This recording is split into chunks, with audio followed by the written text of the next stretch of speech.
আমার বিয়ে হয়েছে 7 মাস। কয়েকদিন আগে আমার ওয়াইফ আমাকে জিজ্ঞেস করে, বিয়ের আগে প্রেম করছো?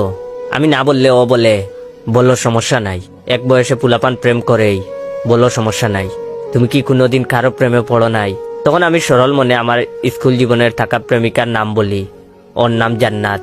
কিভাবে প্রেমে পড়েছি, কয়দিন ছিল সব বলি, এবং এসএসসি এক্সামের পর ওর বিয়ে হয়ে যায়। ওই দিন রাত থেকেই শুরু হয় আমার উপর কথা শোনানো। ও রাতে ঘুম ভেঙে দেখে আমি মুভি দেখতেছি। তারপর ও বলল, জান্নাতের সাথে কথা বলো। সকালে ঘুম থেকে উঠলাম, আইসা বলে, এত দেরিতে ঘুম থেকে উঠছো, সারা রাত জান্নাতকে স্বপ্নে দেখছো? এখন আমি যাই বলি, যাই করি, আমাকে সারাদিন জান্নাত জান্নাত করে।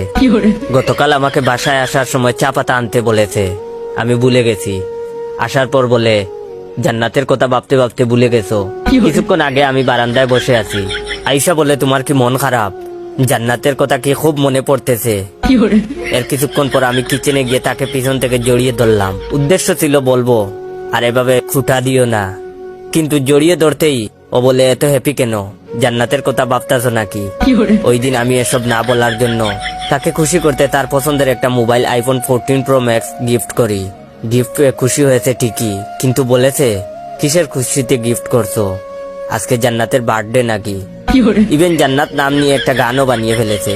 আমি বাসায় আসলেই জুড়ে জুড়ে গান গায়, ও জান্নাত একটু কাছে আসো না, তোমাকে ছাড়া আমার ভালো লাগে না, এভাবে বানিয়ে বানিয়ে গান গায়। তাই বলি কি ভাই, বিয়ের পর বউরে কোনো অতীতের কথা বলবা না, নইলে আপনার অবস্থা আমার মতো হবে।